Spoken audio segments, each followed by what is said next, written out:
this is the thing. They march in lockstep. And I mean that both literally and figuratively. And in terms of the imagery you're trying to conjure. Here is Charlie Kirk talking about why do they keep calling her fascistic if she won an election? If she won an election, she's necessarily the center. Here, of course, on the American media is Giorgia Meloni being called a fascist on MSNBC. Yeah, they're all for democracy until somebody who they don't like wins, and then they call that person Mussolini. Play cut 35. Pause it for 1 second. Pause it for 1 second. I just want to say one thing.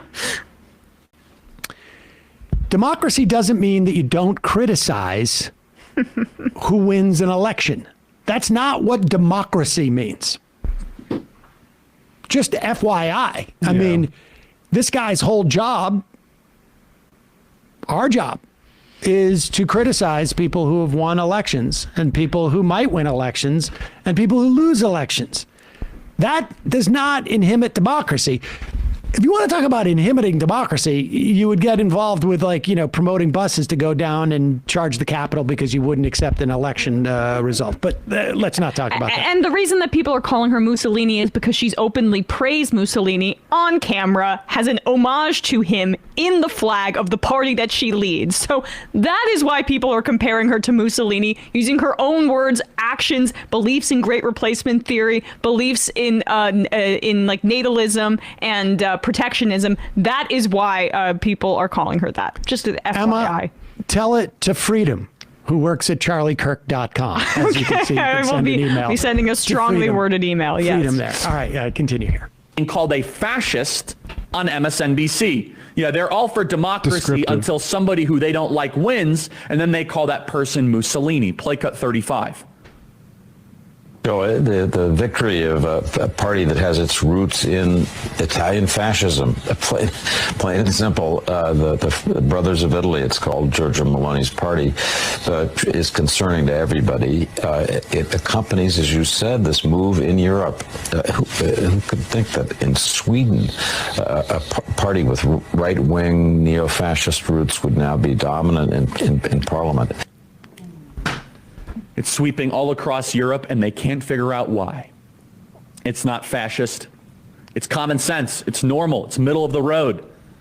It's about things that are eternally important. Not about gender theory, postmodernist constructs, squashing the imperialist, colonialist history. No. This is about things that transcend all of that. The American political scene is going through the exact same thing now. In fact, you see the globalists, the uniparty, they have to do everything they possibly can to try and thwart this movement. I mean, how else would a fascist promote something like this? It is eternal values. Objective standards as to who is right and who is wrong. That are also like resisting the whims of the globalists and the uniparty.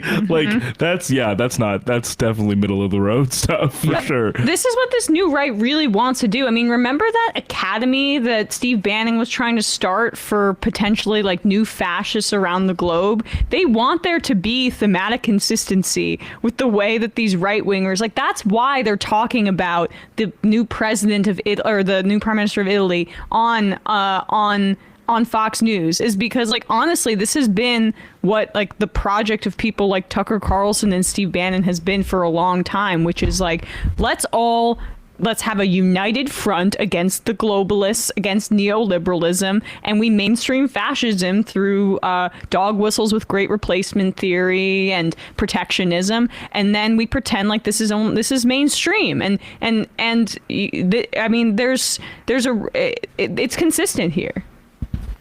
The Academy for the Judeo-Christian West. Yes, thank you, Bradley. That's what it was. Exactly. I mean, they're like, I'm sure that's part of why Tucker Carlson's so in favor of promoting this, is because everything that she's been saying is what he's been saying on his program forever.